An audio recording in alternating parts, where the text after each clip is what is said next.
Emmanuel Varle, bonjour. Bonjour. Alors, on est à Perpignan, nous sommes à la cour du Baron, d'où le brouhaha, parce qu'on se marre. Vous avez commencé comme commandant opérationnel, c'est les nouveaux grades de la police, autant dire que vous étiez flic. Et désormais, vous êtes auteur de romans policiers ou de polars? Ah tiens, déjà, on va commencer par là. Alors, juste une petite rectification. Oui. J'ai terminé ma carrière comme commandant fonctionnel. Fonctionnel, et pas pas opérationnel. Voilà, c'est les termes un petit peu techniques, je dirais, de la police. Alors, moi, je parle de polar, mais on peut parler de romans policiers. Bon, il y a toujours un distinguo, vous savez, entre les... Pas pareil. Voilà, entre les thrillers, les polars, les romans noirs. Concernant mon dernier roman dont on parlera tout à l'heure, je qualifierais plus de roman noir que de polar. Et vous savez, un petit peu, c'est un peu une tendance en France à tout vouloir compartimenter. Les choses peuvent... Alors oui, non, mais par exemple, le roman policier, il y a un crime. Ce qui est intéressant, c'est de savoir, du point de vue du roman policier, qui est l'assassin. Voilà. Alors que pour le polar, qui est de gauche, parce que le policier, entre guillemets, est de droite, c'est l'entourage sociétal qui a permis le crime, qui est intéressant. Oui, on peut faire cette distinction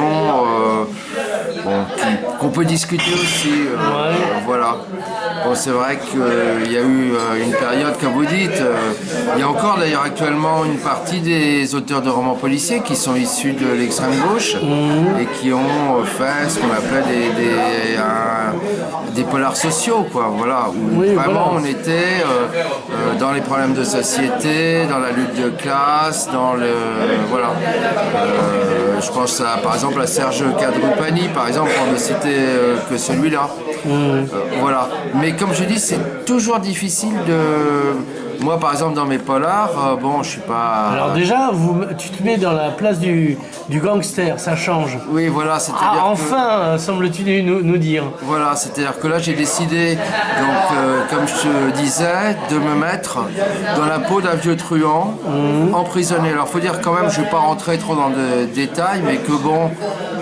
que ce soit dans ma carrière policière ou en dehors, j'ai toujours fréquenté des gens issus de différents milieux, sans les juger, je dirais, avec de l'empathie.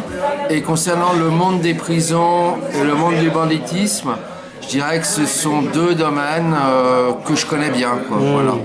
Et que j'essaye de comprendre sans partir avec des clichés, voilà, qui sont souvent qui leur collent un peu à la peau. C'est-à-dire, on va prendre le cliché, on va le démystifier. Je sais pas, par exemple au niveau des truands, bon, on a tendance à trop les idolâtrer, par exemple. Mais en même temps, souvent, on se rend compte qu'on a une vision fausse de la part concernant certains truands. Je prends l'exemple de Jacques Messrine. Oui. Dont je parle d'ailleurs dans mon bouquin. J'en parlais également dans le premier. Ouais. Bon, lui-même a écrit des livres, il a écrit L'Instinct de mort. Il y a eu beaucoup de livres sur lui, il y a eu des films, dont celui avec Vincent Cassel. Oui. Je pense que Messrine était quelqu'un de plus intelligent que ce qu'ont pu démontrer ses films. Une personnalité également plus complexe.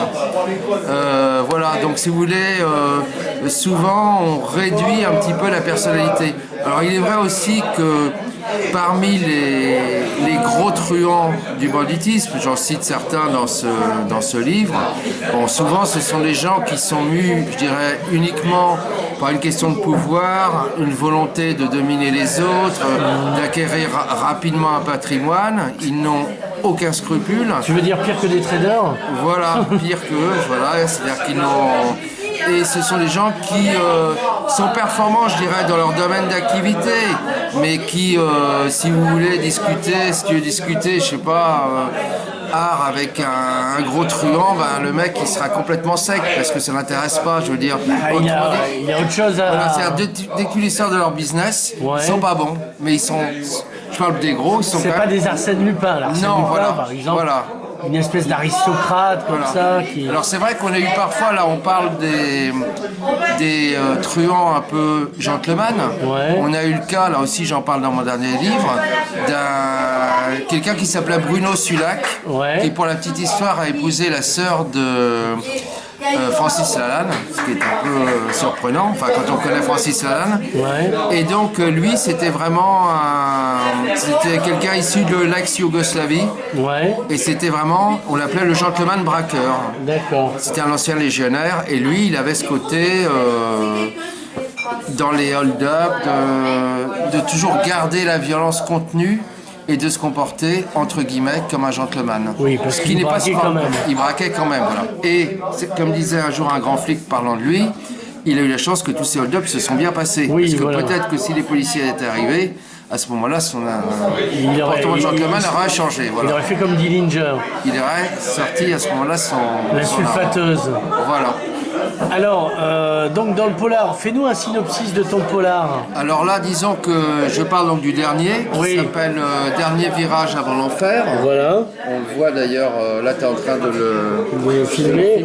Les presses littéraires. Ça, c'est un coucou à Jérôme Fricker. Voilà, notre ami Jérôme Fricker que j'ai vu cet après-midi, qui te transmet d'ailleurs son bonjour, parce que je crois que vous êtes amis, d'après ce qu'il m'a dit. C'est vrai, vieux camarade même. Il me semble même que vous étiez en classe ensemble, d'après ce qu'il m'a dit. Non, on a fait un magazine, pas littéraire, c'était un magazine de musique, mais dans lequel il y avait culture générale en fait. D'accord. Voilà, le scarabée pour ne pas le nommer.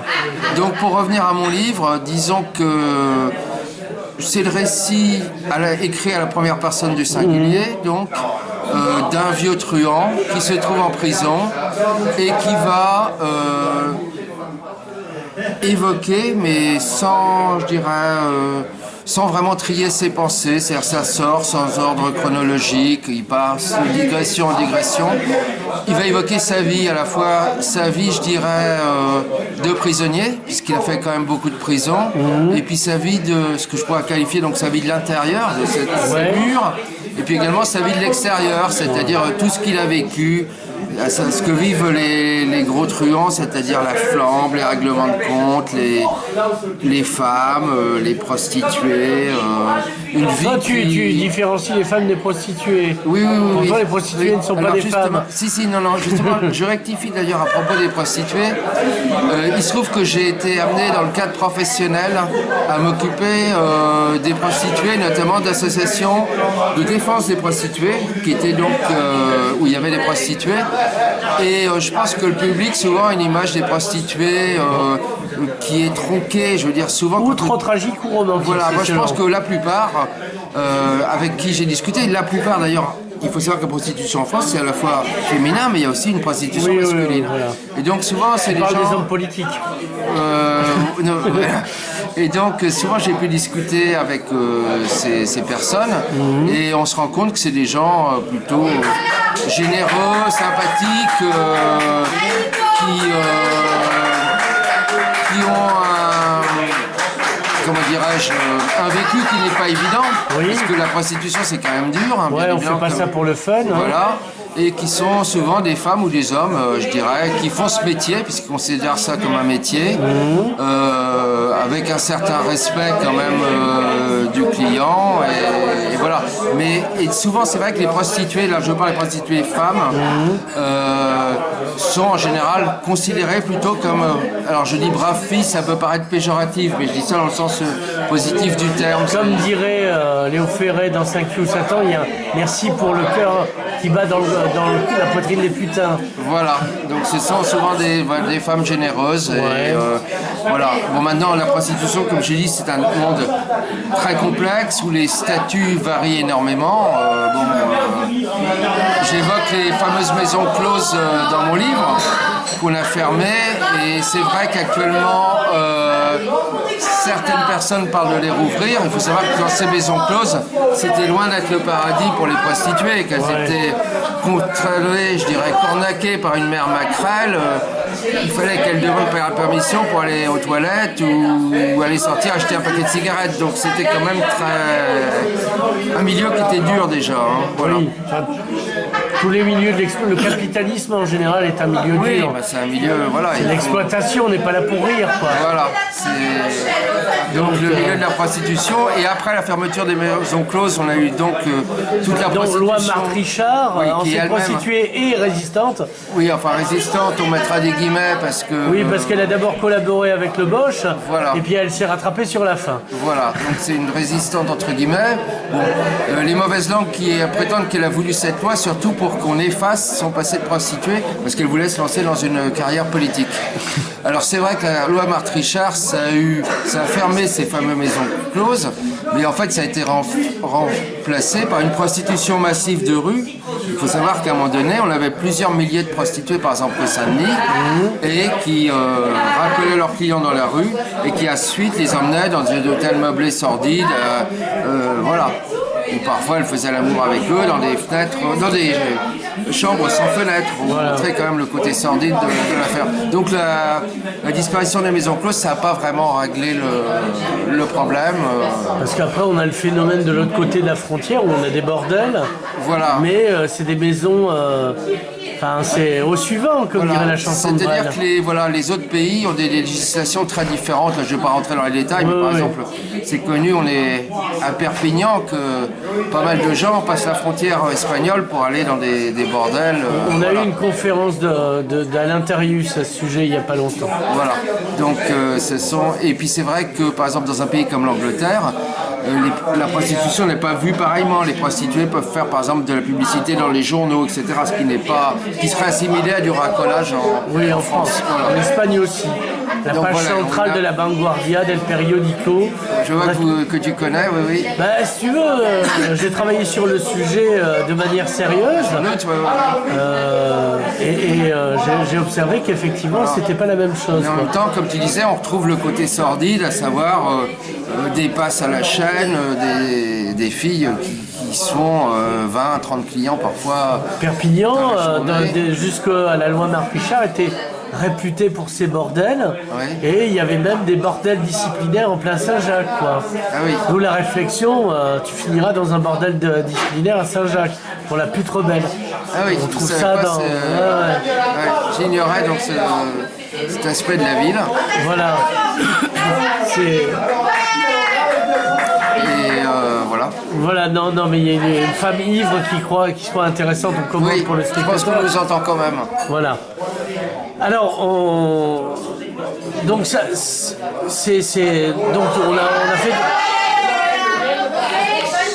Donc on va revenir joyeusement à ta vie de flic. Tu as terminé en 2015. Tu as remarqué qu'il y avait des petites manifs.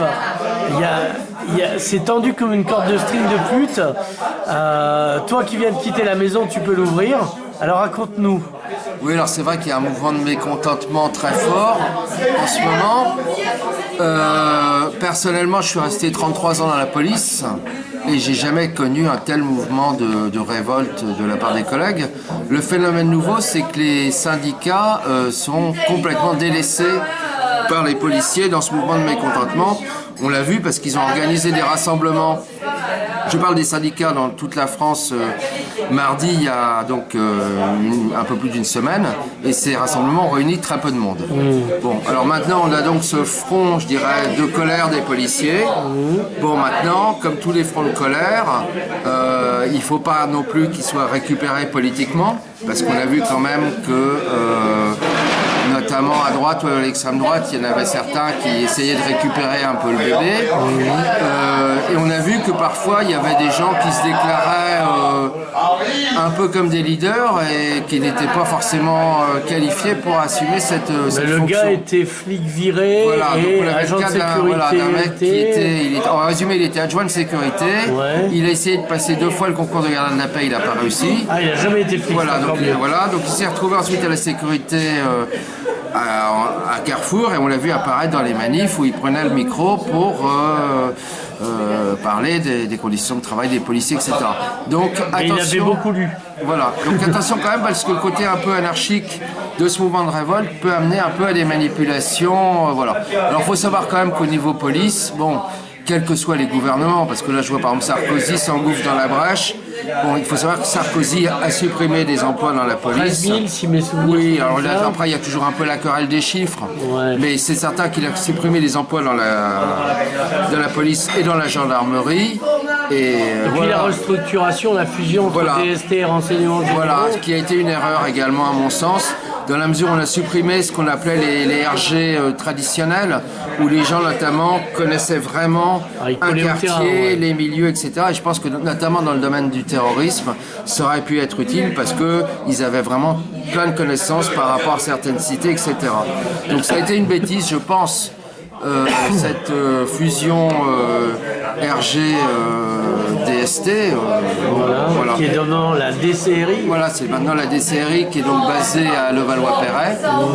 Et je regrette, moi, personnellement, un peu ce qu'on appelait le RG traditionnel, c'est-à-dire le policier qui connaissait tout un peu sur une ville, sur un quartier, qu'on voyait parfois un peu comme quelqu'un un peu folklorique, entre guillemets, mais qui pouvait, dans certaines affaires, apporter des éléments importants. Tu savais que ta conférence avait marché si, au premier rang, tu avais Voilà. un ou deux gars des RG. Voilà, il y a un peu cette image un peu d'épinal, parce que c'était un peu, voilà. Oh, bah, je l'ai vécu, Ouais, hein, donc voilà. c'est pas que Et de c'est vrai que dans les l'épinal. réunions, il y avait des policiers, voilà. Et je me rappellerai quand j'ai fait l'interview il y a des années de ça, il y a 20 ans en arrière, de son excellence Yehuda Lankri, ambassadeur d'Israël. Oui. Il y avait à l'entrée les deux gars des RG, mais genre chapeau mou et leurs journaux, il manquait que les trous, tu vois. Ouais, Mais tu les repérais à 10 pas, quoi. voilà.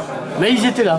Oui, donc voilà. Alors c'est vrai que bon, maintenant, qu'est-ce que va devenir ce mouvement de mécontentement À mon avis, il n'est pas prêt de s'apaiser parce que rien, je vois pas trop ce qui va. On est en ce qui peut tension changer. maximum Voilà. et on est en fin de parcours Voilà. et au présidentiel, donc il n'y a aucune raison que ça s'apaise. Voilà, donc on verra.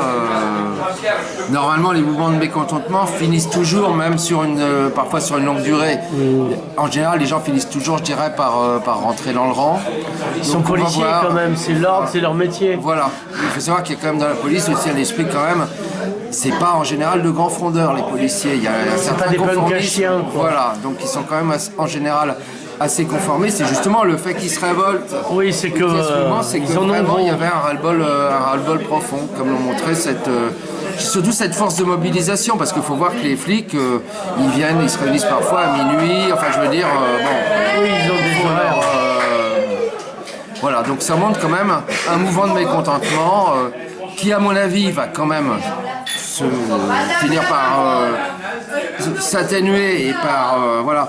Mais de toute façon, même s'il se calme, ce mouvement de mécontentement, il pourra ressurgir à nouveau dans les mois ou les années qui viennent, à l'issue d'un événement tragique, comme ça peut arriver. Il n'y a pas de réforme, parce que Voilà. le problème c'est qu'on est en sous-effectif. Voilà. Et puis il y a manque de beaucoup de moyens. tâches indues aussi au niveau de la police, au niveau des gardes statiques, Oui, etc. ils font un peu plus concierge que flic en fait. Voilà, donc il faut Sans compter la paperasse. Voilà, il y a beaucoup de paperasse, notamment pour les procédures. Alors attention, il faut là aussi, moi je suis quelqu'un de légaliste, il faut que les procédures aussi soient bien faites, etc. Donc la paperasse, elle est nécessaire, mais je dirais qu'il ne faut pas non plus qu'elle soit trop importante et qu'elle prenne trop de temps dans une procédure policière. Ce qui est malheureusement souvent le cas. D'accord. Alors, là qu'on en est là, dernier virage avant l'enfer, tu vas pas faire comme Ayrton Senna, tu vas redresser, tu vas en faire un autre. Alors là justement, donc c'est mon troisième, hein. J'ai commencé par deux polars un peu plus traditionnels, je dirais. Ensuite j'ai eu ce fameux troisième roman là qui est plus particulier. Il est touffu, hein. Bah, il fait 400, je sais plus combien, 440 pages je crois. Ouais, voilà, c'est ça, bonne réponse. Bon, il est écrit pas trop gros, donc quand même ça va alors. Je fais attention parce qu'il paraît que quand on écrit des livres trop gros, ça dissuade le public. On m'a dit ça, donc je me méfie. Ah ouais, il y a toute une analyse, il y a un portrait psychologique du lecteur. Faut que ce soit pas trop petit parce que ça exclut, Voilà. ça Il faut discrimine, pas que ça soit mais trop pas gros trop non gros plus. parce qu'ils soupçonnent qu'on le prend pour des enfants. C'est Voilà. en gros Il y a des règles entre guillemets, voilà. Donc là, je pense que je vais me mettre à en écrire un quatrième. Le thème, j'en sais rien, mais les thèmes, ça me vient comme ça. Hein. Peut-être qu'un jour, pouf, je suis dans un café ou truc, ça viendra. Ouais, et Donc, un essai justement réflexion sur la police de demain. C'est comme t'as l'arabe du futur, Non. la police de Ça, demain, non non, je pense que la situation policière m'intéresse, Ouais. mais que bon, maintenant je dirais que je me considère plus, sans vouloir paraître prétentieux, Ouais. comme écrivain que comme policier. C'est-à-dire j'ai eu ma période de police, maintenant ma période c'est l'écriture, ce qui n'empêche pas que je sois très, comment dirais-je, vigilant et curieux de tout ce qui peut se passer dans la police, et qui ne m'empêche pas non plus de soutenir notamment les collègues lorsqu'ils sont en révolte de façon légitime. Mais je dirais que actuellement j'ai envie d'écrire, j'ai envie de continuer à écrire. Alors je sais pas le prochain si ce sera encore un roman, je dirais policier, ou un roman noir, enfin on a parlé Oui, des fameuses, voilà. Ou un roman classique, je sais pas, j'ai pas vraiment de... Un livre de recettes, comme Non. Vasquez Montalban, entre... Oui. Comment faire mitonner un gardé à vue? Ouais, voilà. Oui, pourquoi pas? Interroger, non, parce que j'ai fait un interrogatoire, une interview sur les ventes maturées. Et j'utilise le truc pour suspendre aussi les gens quand ils ne veulent pas répondre à mes questions. Voilà, oui. Non, je sais pas en fait dans quoi je vais aller. Ce qui est certain, c'est que là, je sens que la plume commence à me démanger. Ouais. Donc, à mon avis, bon là, je suis un peu en période de promo actuellement, donc j'ai pas mal entre les interviews, les dédicaces, tout ça, pas mal de choses à faire, justement pour inciter les gens, je dirais, à découvrir mon univers littéraire, voilà. Mais bon, quand tout ça se sera un petit peu calmé, ben là, je vais me retrouver... Tu vas t'emmerder sec, quoi. Voilà. Il n'y a rien à la télé. Voilà, je regarderai TF1. Donc, Et là, c'est le suicide ou la plume, voilà. quoi. Donc ça sera pas la plume, ça sera, puisqu'on parle maintenant de tapuscrit. Ah oui, on c'est n'écrit vrai. plus, enfin moi j'écris plus, je me contente de taper. Voilà, c'est pas beau d'ailleurs tapuscrit. Bah, un flic qui continue à taper, en fait, c'est pour garder le mouvement. Mais quoi. moi je tapais sur les lettres de l'ordi, voilà. Et donc je vais me remettre. Et puis, mais je sais pas du tout, j'ai aucun a priori. L'essentiel c'est que j'ai plaisir à écrire, voilà, et que j'ai l'impression que ça a une certaine valeur, voilà. Après, je dirais que je crée mes personnages et puis je me laisse guider par eux. Je fais pas de plan, je pars comme ça un peu dans le vide. Et puis après, voilà, le récit se fait. Voilà, je me laisse entraîner.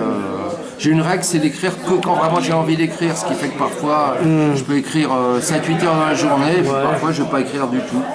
Voilà, donc il faut que ça soit une envie, un désir. Partir en mer, comme ça fait un bien fou. Oui, il paraît. Alors, est-ce que c'est bien diffusé? Parce que tu sais que tu es en concurrence avec des tas de gens qui écrivent des tas de choses et pas forcément intéressantes. Alors disons que c'est les presses littéraires, le réseau de diffusion est bon? Alors les presses littéraires, oui, ils ont un réseau de diffusion qui est bien. Alors le seul problème, c'est que notamment pour Paris et région parisienne, là je suis pas diffusé par des libraires. Donc voilà, bon sinon dans toute la région dans laquelle on est, donc tout le Languedoc, Roussillon, toute cette partie-là, on peut le trouver facilement. Sinon les gens peuvent toujours le commander chez n'importe quel libraire et ils l'auront 2 ou 3 jours après. Ou alors on peut l'acheter sur internet. Alors je sais qu'il y en a qui crachent sur Amazon.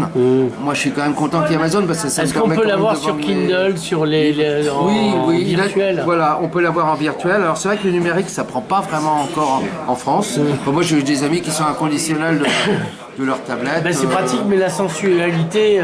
Voilà, c'est pas, on n'a pas le rapport, je dirais, presque charnel avec le livre.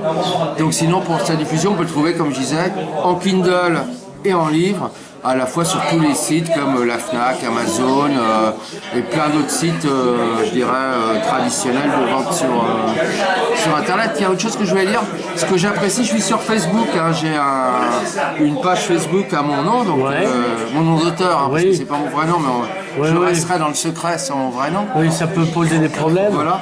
Et non plus maintenant, puisque je suis en retraite maintenant. Mais voilà. Il y a des bandits rancuniers, tu sais. Voilà, ils peuvent m'en vouloir.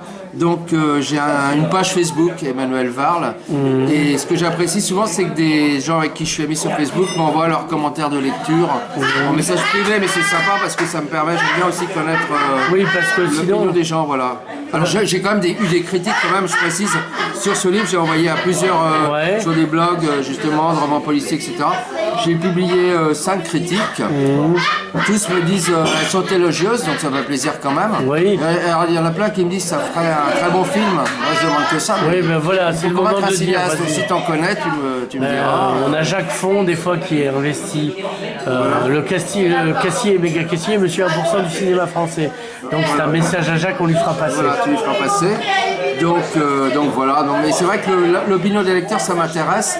Et c'est vrai que par exemple là je vais faire quelques dédicaces pendant ce séjour à Perpignan. Ouais, donc tu vas à Font-Romeu demain, non? Non, demain c'est à Prades. À Prades, oui, Alors, bah je mes connais parents pas. sont à côté, Oui, d'accord. il paraît que c'est une charmante petite ville. Oui, d'après ce qu'on m'a dit. oui, c'est pas mal, oui. Je vais aller Le Conflans, c'est magnifique. au Super U. Je sais pas Ouais. si c'est sympa comme quartier. Enfin, c'est comme un C'est- Super U, quoi. Voilà. C'est un super U, Voilà, déjà, ouais, ouais. faut pas... Mais bon, donc je serai derrière ma table et puis je vais y aller vers 13h. Je vais passer l'après-midi là-bas. Voilà, Et puis alors le lendemain, donc le samedi, je vais aller à Auchan Perpignan. ouais. Pareil, c'est un Auchan. Voilà. Ouais, Mais voilà. on trouve son charme partout. En fait. C'est la presse de gare, donc il y a la presse de supermarché, tu fais Voilà, toi, toi, voilà. toi Et là, je vais rester de 9h à 17h. Donc Ouais. j'espère qu'il y aura des lecteurs, Oui. sinon je vais m'ennuyer. Ou du café. Voilà, et du café aussi. Oui. Voilà. Et donc, voilà, et puis après, je vais repartir. Je repars sur Paris dimanche matin. Parfait. Mais enfin, bon, je reviendrai, je pense sûrement visiter la région. Tu as raison, il y a des très bons vins, on en parlait C'est ce tantôt. on en a parlé avant notre interview, tu m'as convaincu, je le savais déjà d'ailleurs, mais que le vin s'était considérablement amélioré, qu'on avait vraiment des très très bons... Et puis on a des très bons restaurants. Et des très bons restaurants aussi, que j'ai pas encore eu Voilà, l'occasion parce de... qu'on a de la production, Voilà. le Diville, le Baratin, Via Delvi. Je vois que tu connais bien les bons lieux de... C'est une partie du. Ce site se consacre aussi à la gastronomie. Voilà, ben, je vois que tu es un connaisseur et donc je profiterai également de ce petit séjour puisque je restais que 2 jours. Enfin, je repars dimanche comme j'ai dit. Je vais essayer de me faire un ou deux restaurants quand même pour pouvoir goûter la gastronomie locale et voilà. Puis j'aime bien moi faire les restaurants. Tu as raison. C'est une façon de connaître un peu les gens aussi, de connaître l'ambiance locale. Voilà. Il y a une ambiance dans un restaurant aussi. On l'oublie, il n'y a pas que ce qu'on mange dans l'assiette, il y a aussi le contact. Voilà, l'ambiance un peu Voilà. comme ici. C'est vrai, ici qui est un bar où tu m'as donné un rendez-vous que je ne connaissais pas, mais qui est sympa. Les gens sont sympas, ils discutent. Il y a tout. Voilà, il y a vraiment toutes les catégories. Il y a ceux qui gueulent, il y a Il y en ceux a qui qui se parlent un peu taisent. fort, mais je pense qu'on nous entend quand même. Oui, voilà. Mais bon, c'est un bar sympa, ou c'est un lieu d'échange, qu'en fait, comme j'aime bien, où les gens viennent sans a priori, discutent, débattent. Voilà, un lieu convivial, quoi. Comme il y en a quand même dans Paris aussi. Oui, Je cherchais, c'est mais il y ça, en a. oui, voilà. Paris, c'est plus commercial comme. C'est plus cher. C'est plus cher, c'est beaucoup plus cher. Waterloo, c'est plus cher et L'autre Paris, fois, c'est j'ai plus pris un cher. café à Paris, c'est 4,10 €. Mais enfin, c'était dans un Non, truc un peu chic. oui, aussi, mais quoi. alors en ce Ouais. moment, va rue Mouffetard, Oui, voilà. Ouais. tu as l'Arbalète et au moins l'Arbalète c'est à 2 €. Ce qui moi me choque déjà. Voilà. Non mais à Paris c'est vrai que dans une brasserie un peu correcte, t'as pas un café à moins de 2,40 €, 2,50 € Ouais, ouais. maintenant. Et c'est vrai qu'en province, tu peux avoir Ici, il est à 1,20 € par exemple. 1,20 €. Ah si, ouais. donc c'est 2 fois moins cher. Ouais. Voilà. Donc ça En c'est le face, charme. il est bio et à 1,40 € à la Révolution Vous verte. faites du café bio aussi ici. Oui, oui, Bon, bah, attends, on a tout, monsieur. je vais découvrir ça aussi alors. Sans bourgeoise. Voilà. Mais c'est vrai que c'est une belle ville. Bon, moi j'adore en plus tout ce qui est historique. Et comme je dis, là j'aurai pas trop le temps, je vais rester trop peu. Mais j'aurai l'occasion de revenir et puis de rester quelques jours et puis de visiter la ville à ce moment-là, de voir. Et au-delà, la le côte, tout patrimoine. ça, il y a des belles Voilà, choses à il y a voir. des beaux coins aussi. Hein. Voilà. Donc c'est une belle région que je connais assez peu en plus. Ah, il faut faut en faire la publicité. Emmanuel Varle, merci. Dernier virage avant l'enfer, c'est le titre du livre. Le crépuscule de feu, un truand dévoile tout. S'il faut, c'est l'assassin de Kennedy, enfin on saura. Non, Et- c'est pas lui. Et c'est aux presses littéraires. Merci Emmanuel. Ben, un grand merci à toi parce que vraiment c'était sympa. Merci de m'avoir amené ici, d'avoir eu cet entretien. On a pu bien dialoguer et je te remercie. Et merci de notre conversation d'avant où tu m'as bien parlé de ta ville que tu aimes tant.